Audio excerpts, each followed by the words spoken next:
এ নিয়ে আরো জানাতে পটুয়াখালী থেকে যুক্ত হচ্ছেন আমাদের সহকর্মী সাইদ ইব্রাহিম।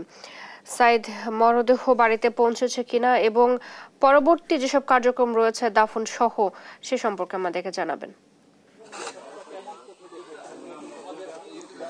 ধন্যবাদ চৈতি। যেমনটি বলেছিলেন, আসলে লামিয়ার মরদেহ এখনো এসে তার নিজ বাড়িতে পৌঁছায়নি। এখনো আসতে মিনিমাম 2 থেকে 3 ঘন্টা সময় লাগবে, এমনটাই জানিয়েছেন লামিয়ার আত্মীয় স্বজন।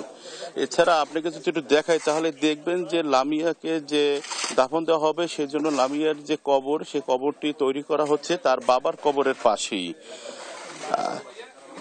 আপনাকে যদি আমি একটু জানি, উপজেলার শহীদ জসিমউদ্দিনের কন্যা গণধর্ষণের শিকার লামিয়া আত্মহত্যার ঘটনায় তার পরিবারে চলছে কিন্তু শোকের মাতম। তার দাদিতে রাবেয়া বেগমের আহাজারিতে ভারী হয়ে উঠেছে পরিবেশ। শনিবার রাত 10টার দিকে রাজধানীর শেখের টেকে 6 নং রোডে ভাড়া বাসায় গলায় ফাঁস দিয়ে লামিয়া আত্মহত্যা করে। বর্তমানে ঢাকার সুরত হল শেষে তার লাশ কিন্তু আর ঘন্টা দুয়েকের ভিতরেই তার নিজ বাসভবনে আসবে। লামিয়ার জানাজার নামাজ মাগরিবের নামাজ বাদ পাঙ্গাসিয়া মাধ্যমিক বিদ্যালয় মাঠ প্রাঙ্গণে অনুষ্ঠিত হবে বলে জানিয়েছেন তার স্বজনরা। বাংলাদেশ জাতীয় দল বিএনপির ভারপ্রাপ্ত চেয়ারম্যান জনাব তারেক রহমানের নির্দেশে আমরা বিএনপি পরিবারের একটি প্রতিনিধি দল ভুক্তভোগী পরিবারের সাথে সাক্ষাৎ করতে আসছেন।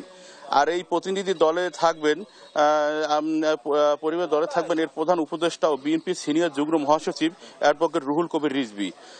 এছাড়া আরও থাকবেন আহ্বায়ক আতিকুর রহমান রুম্মান এবং সদস্য সচিব কৃষি মকসুদুর রহমান মিথুন। আপনাকে আরেকটু জানিয়ে রাখি, গত 18 মাস সন্ধ্যায় নিজ বাড়ি থেকে নানা বাড়ি যাওয়ার পথে কিন্তু সংঘবদ্ধ ধর্ষণের শিকার হন এই লামিয়া। পরে সে নিজে বাদী হয়ে আসামিদের বিরুদ্ধে মামলা দায়ের করলে পুলিশ সাকিব ও সিফাত নামে 2 জনকে গ্রেফতার করেন। এছাড়া আপনাকে আরেকটু জানিয়ে রাখি, তারা কিন্তু বর্তমানে এখন জেল হাজতে আছেন এবং তাদের যে মামলা, সে মামলা চলমান রয়েছে। এছাড়াও কিন্তু এখানে তার যে আত্মীয় স্বজন বা যারা সবাই কিন্তু আসছেন এবং সবাই একটি শোকের ভিতরে দিয়ে আছেন। এই ছিল পটুয়াখালী থেকে লামিয়ার বাড়ি। সাইদ, আপনাকে ধন্যবাদ। আমাদের সাথে পটুয়াখালী থেকে যুক্ত ছিলেন সহকর্মী সাইদ ইব্রাহিম।